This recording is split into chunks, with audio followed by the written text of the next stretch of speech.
Greetings, fellow dark passengers. Tiki here, And Blue Dragon 5. and welcome to yet another Dexter New Blood recap podcast. This time we're going Sesame Street, folks. H. What is H for, Dragon? For Hero. All right, yeah, H is for hero. I don't know why, it just sounds like a Sesame Street thing. Green means go. It's a kidding. That's Another Showtime series. Last week, I will admit, it wasn't a bad episode at all, but it was kind of like, all right, we're kind of, we're just spinning the wheels just a little bit. This week, fuck that, man. We're back on the races with this episode. I don't think this episode was quite as good as the first episode, just because, man, the first episode, that kill room scene, just totally cathartic. It's been a long time of it all. But this is very, very good, Dragon. I will comfortably say this is the second best episode that we've gotten so far this season. What do you think? Yeah, I think so far this is absolutely a standout episode. I mean, it's kind of hard to judge because the first one is it's been a long time since we've been back, so it's kind of hard to that one's a lot of it was an excellent pilot. It's kind of you got to distance yourself, but once we get to the end, I think we can assess if the pilot's truly been surpassed or not. But yeah, this was a standout episode so far. My God, I love how we tied all three of the plot lines together so well at the end. I think it's beautifully constructed. They're building a house of cards, Dragon. They're building a house of cards. Sure. Dexter's, parental fears, I think, are very well visualized this episode with some really great, kind of symbols and kind of a running kind of themes and everything. And obviously, I think the last image of the episode is just perfect. It's the big thing to highlight with this episode just at the top is overall, I mean, obviously, we still have roughly 6 episodes to go, but impressive pacing this season. Now, we've done an episode this big, and we're not even technically at the halfway mark. This is amazing. I do have concerns about the Mr. Krabs being the serial killer thing. We'll get into that. That's one thing that you and I very much disagree on. But I think you're like the one guy in disagreement over this, Tiki. Come on. No, I've heard a couple other people say the same thing, that just that it's too obvious. All right, if it really is him, then there's just not been any mystery. All right, I guess we'll see. Well, again, there's still a red herring. I'm still hoping for the red herring with him, Dragon. All right, well, I guess but we have that other suspect. So, I mean, if he shows up again, I mean, basically, yeah, Tiki, if I were you, I'd pay attention to Audrey. Audrey's going to be the connecting point for if that other guy is more sinister than he appears to be. Now, remind me about the other guy. Yes, it's I'm trying to remember that it's Edward. I think it's Edward Edmund. Hold on, I got it here for a second. It's Edward Olson. That guy. Edward Olson is the oil guy who is not mixing well with Angela's daughter Audrey. Right, got it. Because last episode, the car, he kind of tried to offer some roadside assistance and didn't go so well. He's basically people are complicated, and he kind of went off into the shadows. All right. Well, we'll get into that a little bit later on. So let's get to the headlines of the episode. And I think Teddy in the comments sums it up best. Harrison is a stabby fella. Who's a stabby boy? Oh, God. So yeah, Dragon, I was actually pretty excited with the turn with the school shooter angle.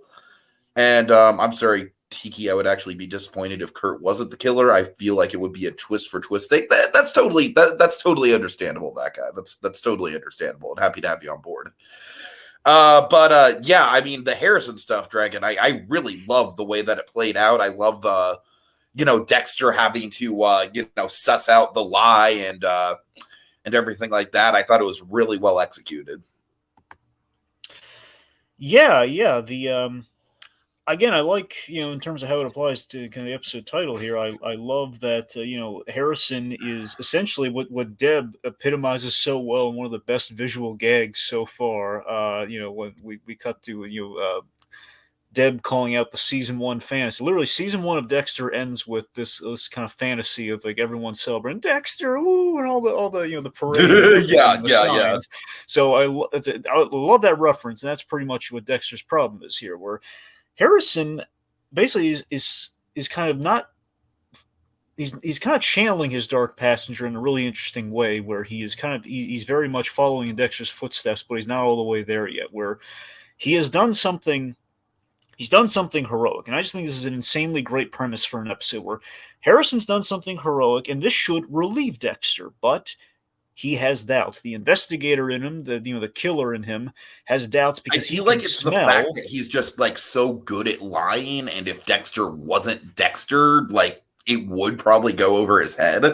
That's the thing. Dexter, having done what he's done for 8 seasons, Dexter can smell his own brand of cover up on Totally. this kid right now. Like, for example, the biggest reference I could detect in this episode, outside of that little like parade and go like, yay, a celebration of Dexter gag, was Harrison, the scene where Harrison's in the aftermath of the stabbing, where he's been stabbed, and of course you have basically our title image here if you look, where he's basically doing the season 8 thing, where after Dexter, basically one of Dexter's best kills in the show, when he killed a man with a pen, which was awesome. Yeah, for sure. Oliver Saxton, the big bad guy of season 8, afterwards he has kind of a scene where he says he was going to kill me, where he's basically Dexter's kind of putting on like the kind of the scared aftermath and guilt of it all, but clearly Dexter's faking it. We're here, we see Harrison does feel bad about it, but Harrison again did it. He sacrificed a friend to save like a whole bunch of people on a list. So again, I love how realistic the scene with the parents are. I know that's what I'm saying, Tiki. This I premise, love how the dad is like a little bit more calm about the situation, but he's still like, we never want to see you again, and you ruined our lives. That's what I'm saying. I love how we're navigating these scenes here. And Tiki, you were really trepidatious about this Harrison thing, but it's tremendously picked up. Okay, here's the thing. I was trepidatious about Harrison just being like, oh, Mr. Popular. Everyone loves Harrison. But now, I see what they're going for. I will admit, when Ethan popped up last episode, especially with the school shooter stuff, my interest was definitely piqued. And this episode, I think, paid that off in a really good way. And I'm fully on board the Harrison train now. Yeah. It was basically episode 2 that I wasn't a fan of Harrison. I just love how, again, I just love just structurally how this episode works, where, we've given Dexter having doubts about his son.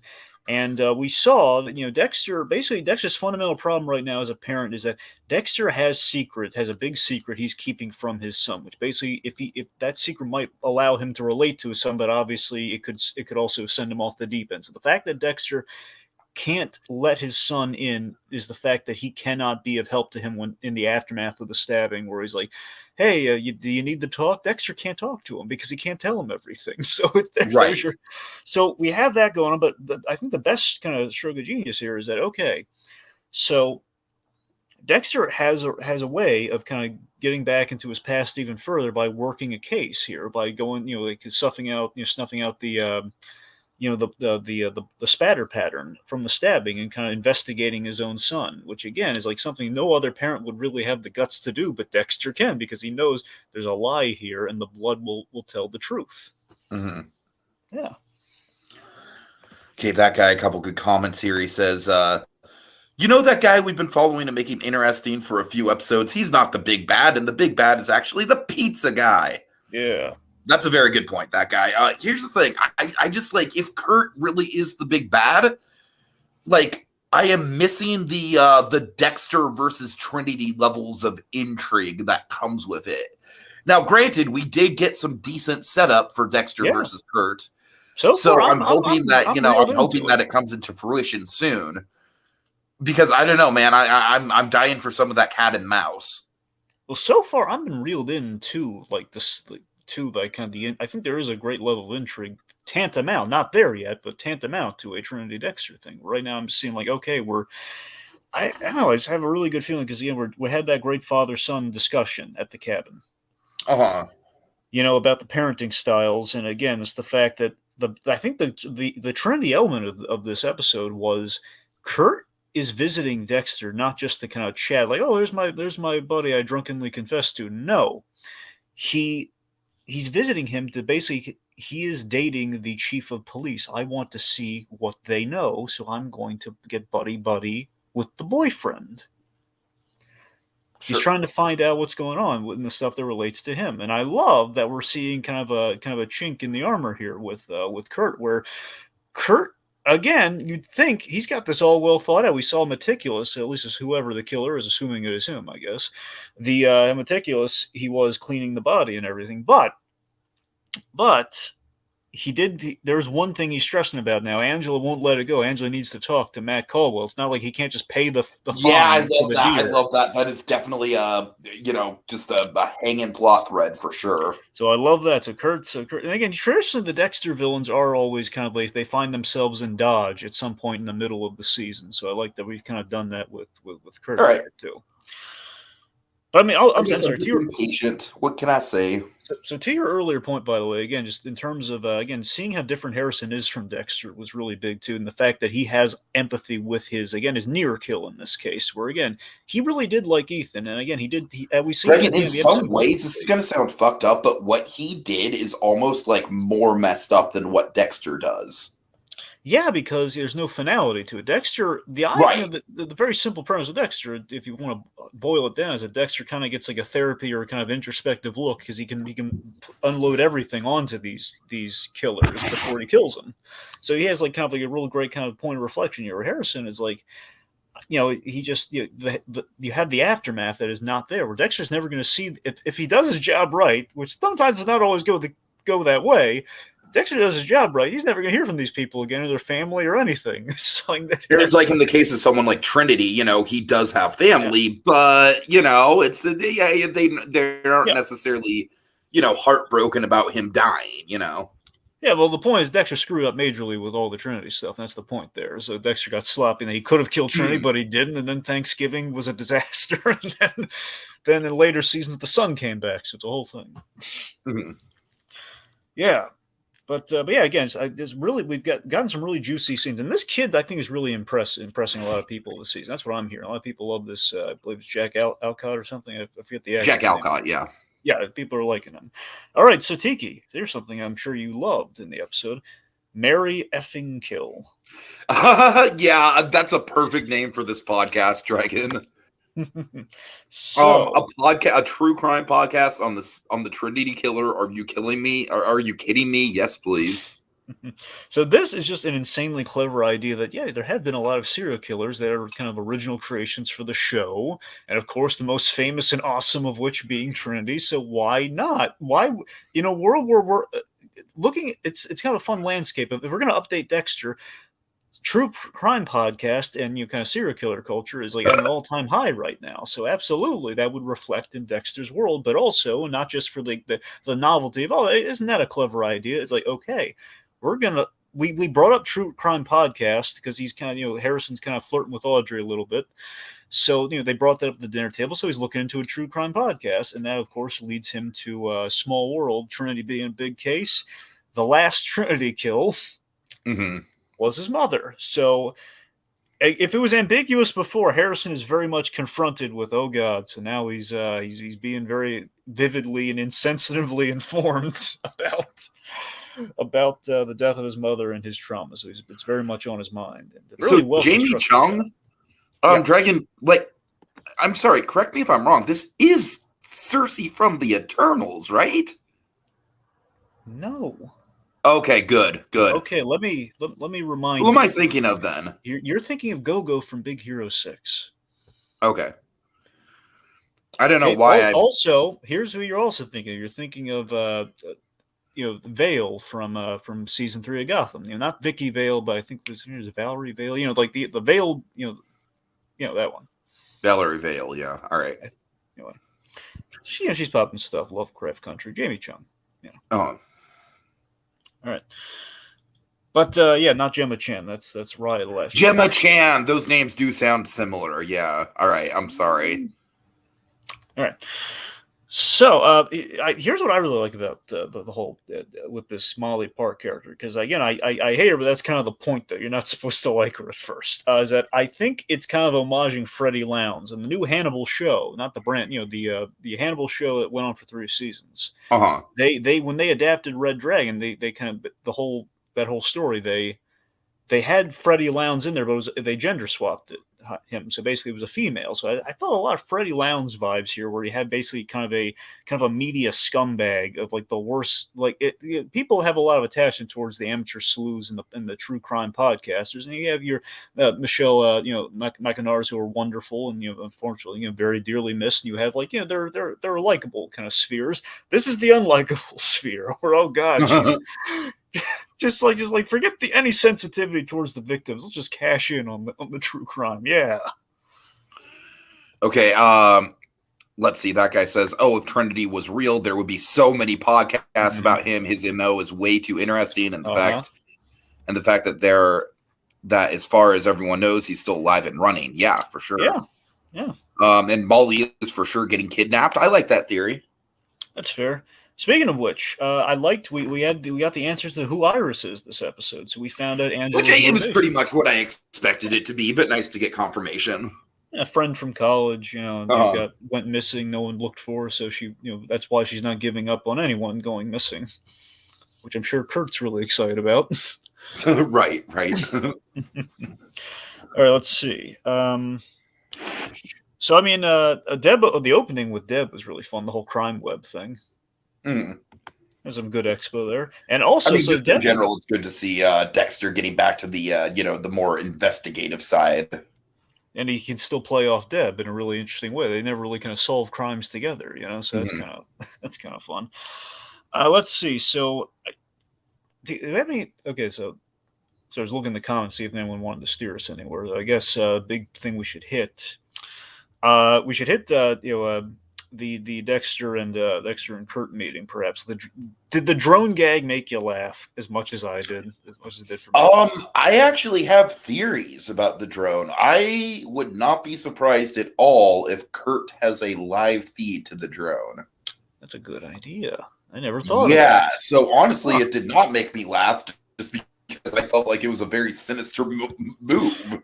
Okay, let me explain what makes me laugh about that scene. Okay. So it's less the drone. The drone makes sense because he likes drones, but I mean, for me, it was just the whole like Kurt stops by with a present and like he gives it to Harrison. It's like, oh, it's just kind of a really pleasant exchange, knowing how most likely Kurt is a killer and just he's up to no good anyway. You slice it, and just he hands him this gift and he says, "Oh, thanks." And he says, Harrison's kind of hemming and hawing over whether to open or not. And just Clancy Brown wonderfully, yeah, go on, open, yeah.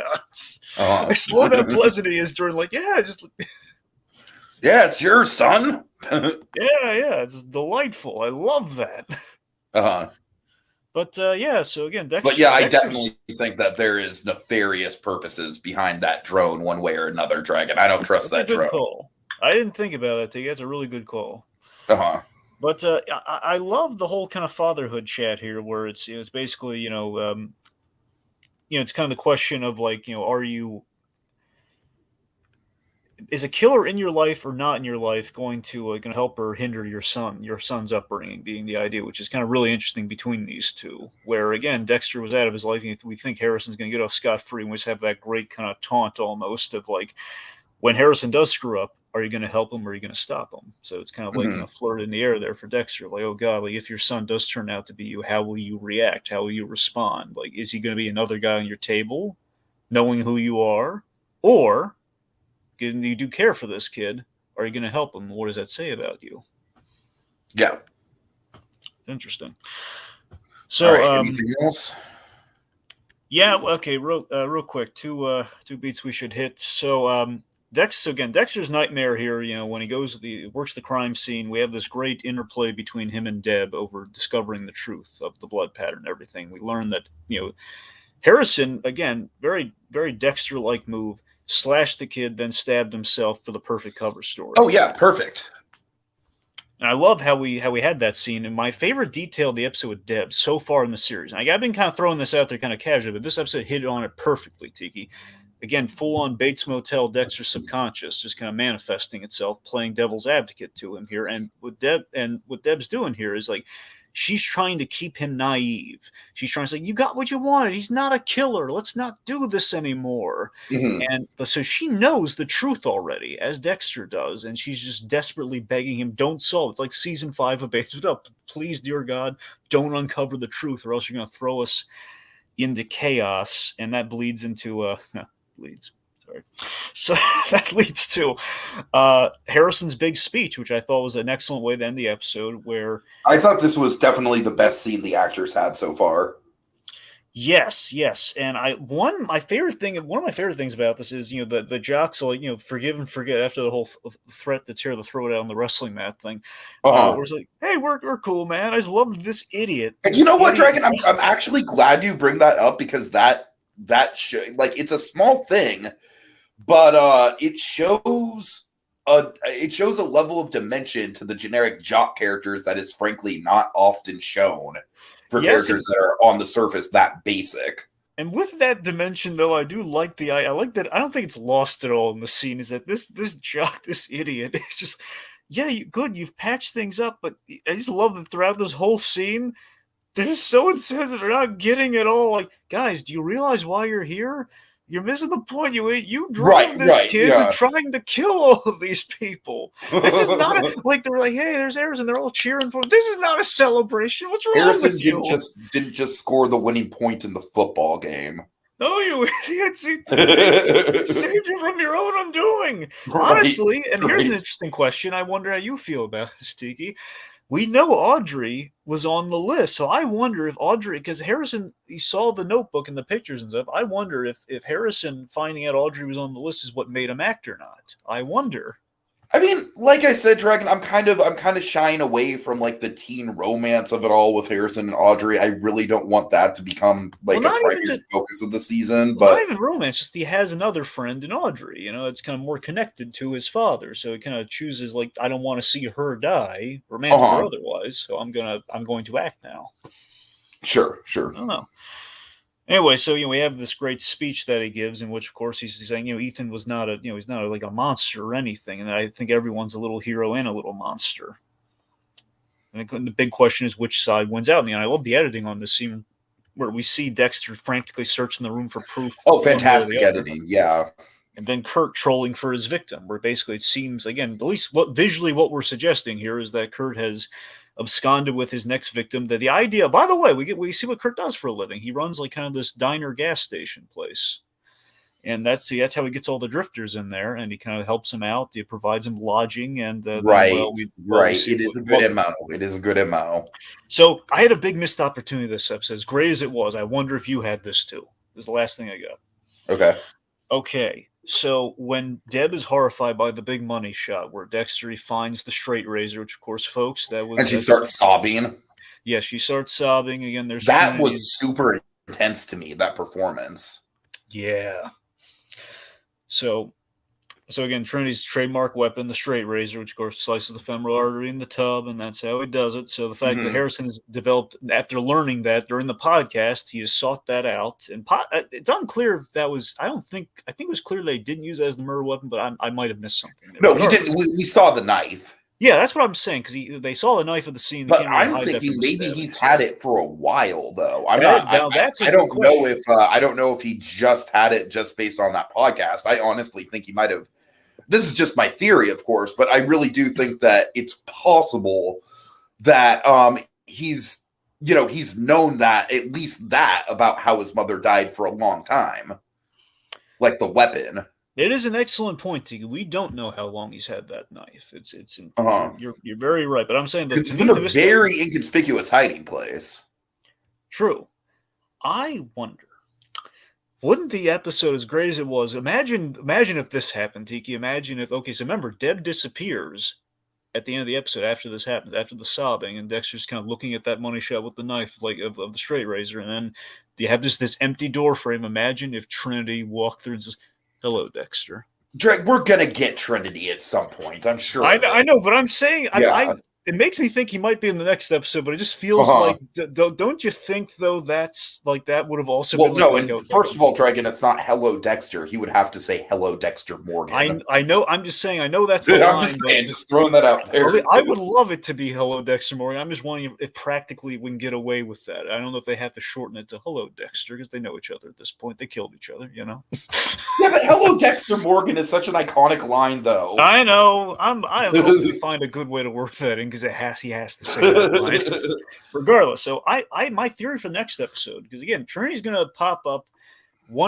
Just given how much now Harrison is very suspicious, so we could get this a lot faster than I expected in the season of whenever Harrison's in the know, that's when I thought Trinity would definitely be if it's in the latter half of the season, but we're already there, so any time it could happen now. So let's just say next episode, I think the A story is going to be Kurt, seeing how Kurt operates.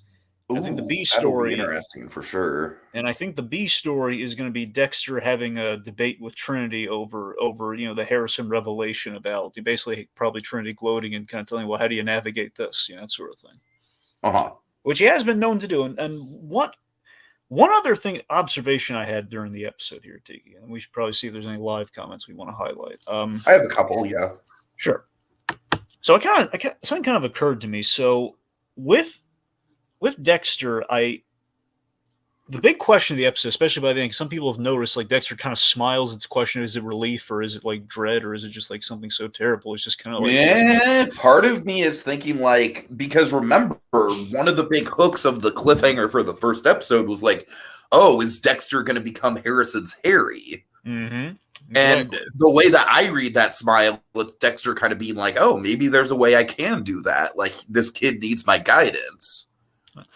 So I've kind of... Dragon, first of all, I'm convinced that by the end of the season, like, Dexter is going to come clean about to Harrison about the Bay Harbor Butcher thing. Oh, we know about that. That's a certainty. I mean, we know it's the question of by this question of which episode, but absolutely it's going to happen. So something that occurs to me is that Dexter, ever since the beginning, I think with this revelation of, is my son a killer or not, and like, was this a good thing or a bad thing, is that Dexter, I don't think he wants like another serial killer necessarily, but if you track Dexter's progression from like seasons 1 and season 4 mainly, it's like Dexter's big thing is that he killed his brother, who was also a serial killer, and he picked Deb over him.